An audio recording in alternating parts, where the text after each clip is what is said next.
Hey y'all, welcome back to another episode of Weekly Whimsy.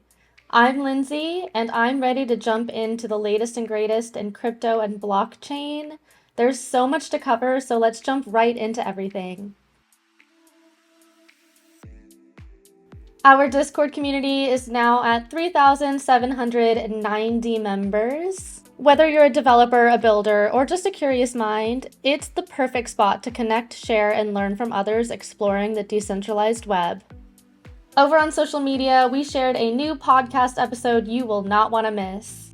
Crypto Hipster sat down with our CEO Kyle Tutt to talk about combating AI-driven fraud using crypto-based file storage solutions. It's a thoughtful conversation with a ton of great insights, and it's definitely worth a listen. So be sure to check it out in the description box below. This week, we're putting the spotlight on Kite Labs. Based in Vietnam, Kite Labs is a Web3 dev firm offering a strategic full-spectrum services for companies that want to build in the decentralized space. They focus on smart contract development, AI integration, and building scalable infrastructure tailored for Web3 apps. Kite Labs puts speed, transparency, and precision at the heart of their work.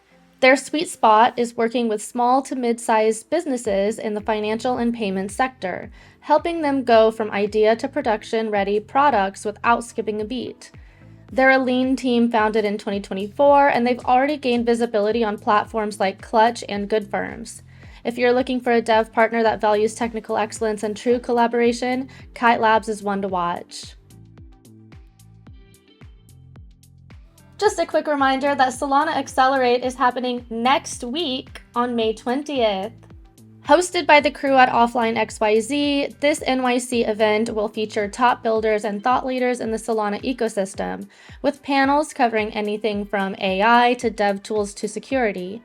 Pinata will be there, and we're even hosting a side event during the conference. If you'll be in town or are already planning to attend, make sure to RSVP and swing by. We'd love to meet you, talk shop, and connect on what you're building.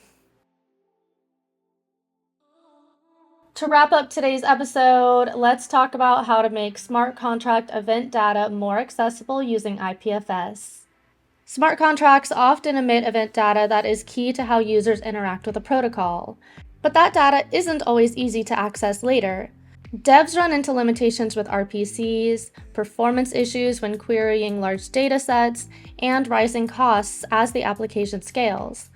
One way to simplify this is by offloading smart contract event data to IPFS. With Pinata's APIs and dedicated gateways, you can store, index, and serve this data efficiently. It's a clean solution that helps make your app more scalable and your protocol more user-friendly. If you're building on-chain and want a way to handle historical event data smarter, give this approach a shot. And of course, our team's always around if you need support for custom or high-end use cases. And that's it for this week's episode of Weekly Whimsy. Thank you so much for joining me. Don't forget to hit those like and subscribe buttons down below for more exciting insights from our team here at Pinata. Until next week, stay curious and happy pinning. Bye, everyone.